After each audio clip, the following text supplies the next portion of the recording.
Hello and welcome to IDT Talks. My name is Anastasia Lavrina and today we have a very special guest. Joining me now from Canada is Robert Cutler. Welcome to IDT Talks. Thank you. Always a pleasure to be with you. Thank you very much. Thank you for joining our discussion. So, since 2020 November, trilateral statements signed by Azerbaijan, Armenia and Russia, there have been numerous talks about the peace agreement between Baku and Yerevan, but tensions still remain. So, what is the current status of the peace talks between two nations? Do you personally see the meaningful progress? Well, from my point of view, the talks are now designed, or they're oriented toward turning what is now in systems terms, referred to as a local equilibrium to transform it into a stable equilibrium. A part of the strategy behind this is not to arrive at interim agreements that may leave unresolved issues that could flare up later, but rather to insist upon and to strive towards a comprehensive and definitive agreement. Because of the political conjuncture and the configuration of interests and political formations, particularly in Armenia and its diaspora. This is something that will take some time, but I believe that it is better to wait and to do the hard work that is necessary for a comprehensive settlement rather than to leave things half done, which which, depending upon unforeseeable future circumstances, may erupt again unless they are settled in a definite way. Mr. Cutler, Brussels sees EU mission in Armenia as a useful tool to contribute to stability in the region, in the South Caucasus. Baku thinks differently. So what's your opinion on this issue? It is hard to understand the point of view that the EU mission contributes to stability.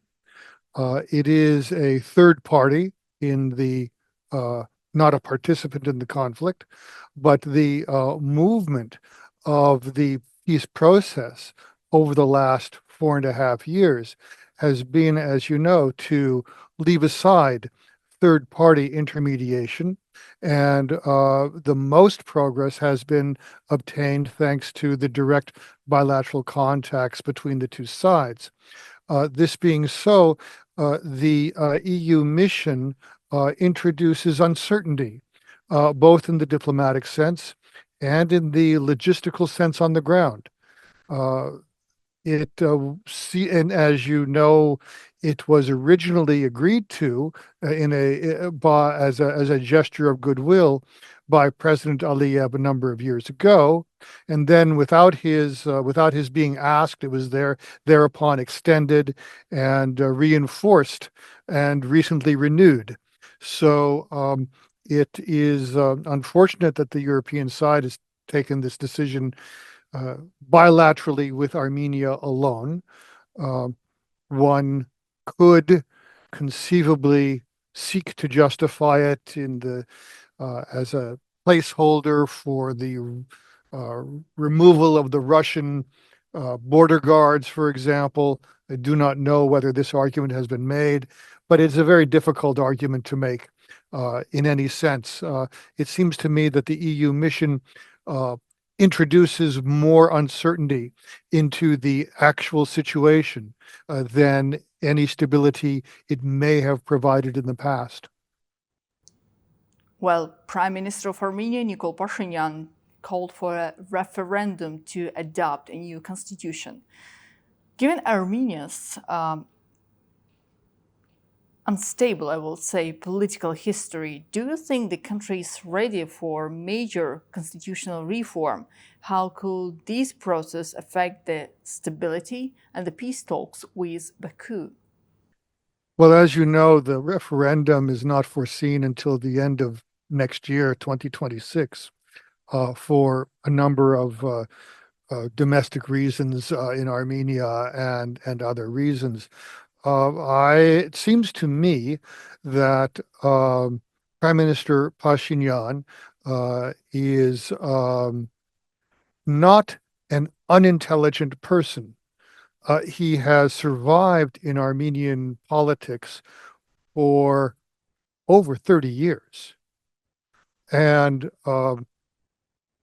in fact, it's easy to forget that in the 1990s, he was one of the most radical Democrats in the domestic politics, and that he opposed the move by then President Petrosyan to try to take the former Karabakh leadership into the Yerevan politics. It turns out he was correct about that. He is juggling so many balls in the air, and the ground under his feet is also unsteady. So I believe that, to answer your question, if it seems, and I believe that, from what I understand, that there are analysts who are much closer to the scene in Baku who share the view that this seems to be that the political engineers on all sides, so to speak, uh, agree that late 2026 would be the time to undertake this referendum. So one hopes and trusts that the Armenian public will be ready for this, because after all, after the catastrophic loss of the Karabakh War, they re-elected Pashinyan overwhelmingly because they were tired of the Karabakh leadership for 20 years. So one has a reason to be guardedly optimistic, I think. Mr. Cutler, the South Caucasus is a region of great geopolitical importance, and global powers like Russia, United States of America, Turkey have all played a role here. So how do you see the interests of the external actors influencing the peace talks between Baku and Yerevan? Oh my, well, that's a very complicated, complex question. It's not only the powers that you mentioned who play a role, but also Turkey and Iran. Uh, so, and as well as France and the European Union. It's If you would kindly narrow down the question a little bit, I will do my best to answer a more precise question. Mr. Cutler, how important is for two countries, Armenia and Azerbaijan, to engage in direct dialogue without any mediators from outside to achieve the lasting peace? Yes, the question now is for the next several years whether the South Caucasus will become an integrated security complex, or whether it will remain uh, the playground, so to speak, not to be negative, but the whether it will have autonomy over its own regional security or not. That is the question, and that is what the peace treaty is directed towards. And there are so many other actors, or Russia. We could have an entire interview on that one question. So please forgive me. It's not that I am not interested in the question, but it's if I begin to unpack that question, it will take much longer than we have time for.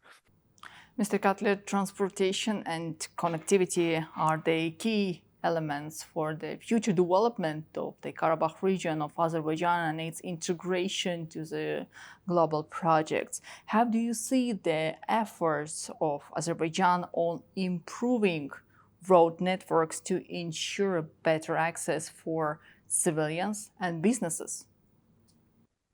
Well, of course, in Western Azerbaijan, I'm sorry, in the western part of the Azerbaijan Republic, um, there have been many works preparing for connectivity through Armenia to Nakhchivan. I recall a quotation in the press, several months ago by a Turkish minister who said that he anticipated that the Zangezur corridor would be operational in 2028.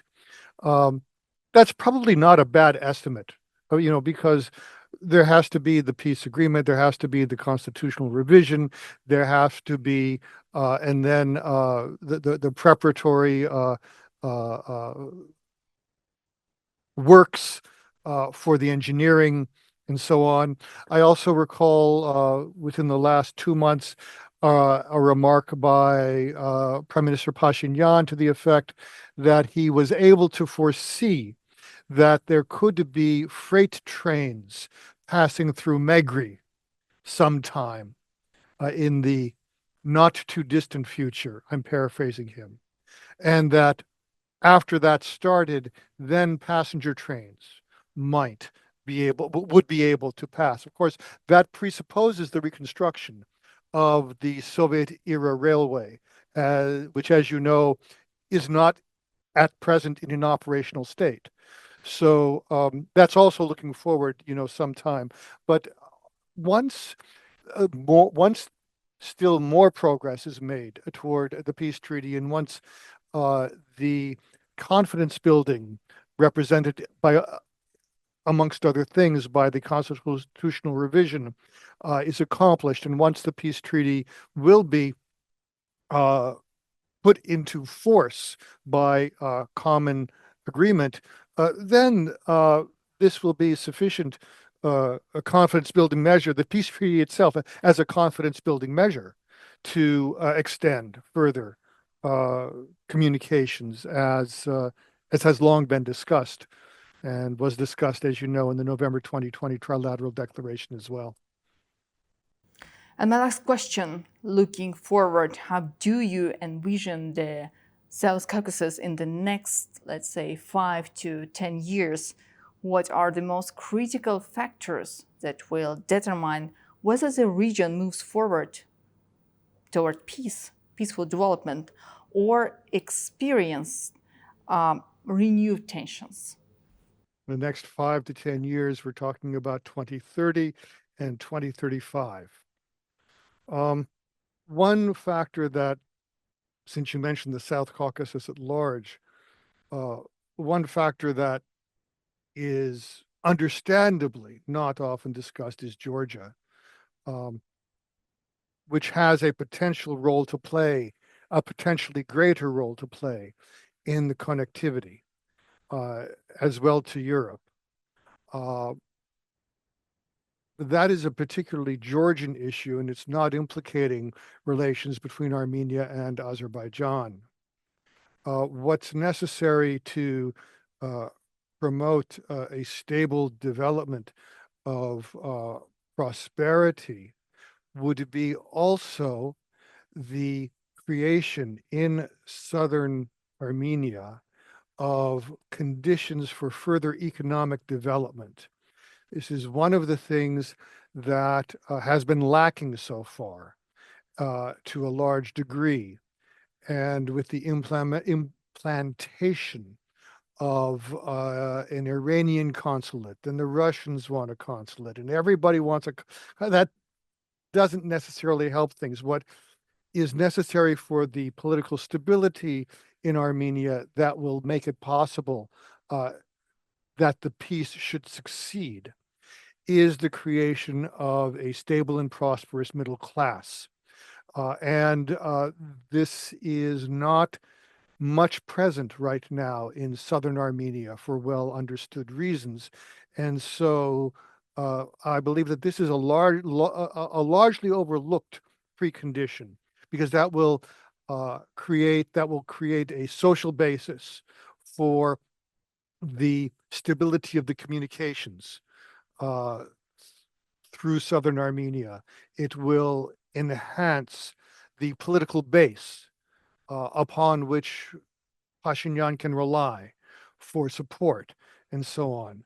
So I believe that is one, let me just leave it at that is an often overlooked factor that deserves attention, I believe. Mr. Cutler, thank you. Thank you so much for joining our talks today. Well, thank you. And thank you for such very good questions.